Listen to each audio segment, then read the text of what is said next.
Hi folks, Padre Phil again. The first time I left the army, yes, I've done it more than once, I became the parish minister to two churches here in Scotland, and one of the first people I had the privilege of looking after was an old soldier from the 51st Highland Division.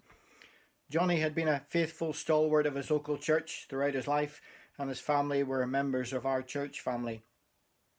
Sadly, by the time I met Johnny, he was suffering from the scourge of dementia and was regularly in and out of hospital. In his more wandered moments, he would call me Padre, which was more true than I suspect he knew. And in hospital, he had more moments where he thought he was still in a prisoner of war camp. You see, 80 years ago today, Johnny went into the bag at St Valery with thousands of other members of the 51st Highland Division, and he spent nearly 5 years in captivity as a prisoner of war. The 51st Highland Division had been tasked with providing the rear guard to the Dunkirk evacuation, allowing hundreds and thousands of Allied soldiers to escape the Nazi advance. However, on the 11th of June 1940, the division was surrounded at St Valery and forced to surrender. There wasn't a village or town in Scotland that didn't lose a loved one to that disaster. Johnny used to relate the story of how he was issued with his .303 Lee Enfield rifle and a clip of 5 rounds of ammunition and told to defend his position against the advancing German panzer tanks. On that day, 80 years ago, Johnny's life was changed forever, and the effects of that moment and the years of captivity took their toll on him and on the folk closest to him. Johnny went to meet his Lord and Saviour a few years ago now, but today I want to remember him and the thousands of others who served with him, some who didn't come home, and others who came home years later profoundly changed by their experiences. Having served with the modern version of the 51st Highland Division, I know that the history of that incident is woven into the fabric of that military formation, and those who have served since and now will be remembering St Valery. Now, I'm not going to suggest that the experiences of the 51st Highland Division in 1940 have any similarities with what you and I are experiencing in the world today, yet some of the emotions are similar. I don't know about you, but this coronavirus feels like a defeat.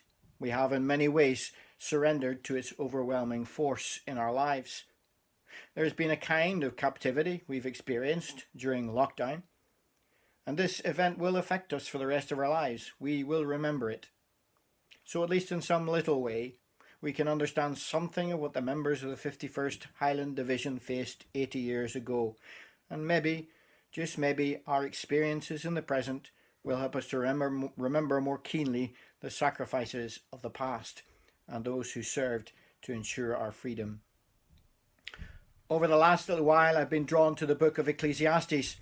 This is a Bible book that has given us many common phrases we use today. Things like, there is nothing new under the sun, or that's just a chasing after the wind, or there is a time for everything. There are phrases like, whoever loves money never has money enough. And one of my favourites is, whatever is has already been, and what will be has been before. Ecclesiastes is a book that speaks to those who struggle with life and shows us that life is only properly lived when we live it for God. As we remember the events at St Valery, I want to leave you with probably Ecclesiastes' most famous passage from chapter 3. There is a time for everything, and a season for every activity under heaven, a time to be born and a time to die, a time to plant and a time to uproot, a time to kill and a time to heal, a time to tear down and a time to build, a time to weep and a time to laugh, a time to mourn and a time to dance, a time to scatter stones and a time to gather them, a time to embrace and a time to refrain, a time to search and a time to give up, a time to keep and a time to throw away, a time to tear and a time to mend, a time to be silent and a time to speak, time to love and a time to hate, time for war and a time for peace. What does the worker gain from his toil? I have seen the burden God has laid on men. He has made everything beautiful in its time. He has also set eternity in the hearts of men, yet they cannot fathom what God has done from beginning to end. I know that there is nothing better for men than to be happy and to do good while they live, that every one may eat and drink and find satisfaction in all his toil. This is the gift of God. I know that everything God does will endure forever. Nothing can be added to it, and nothing taken from it. God does it so that men will revere him. God bless. Ta-ta for now.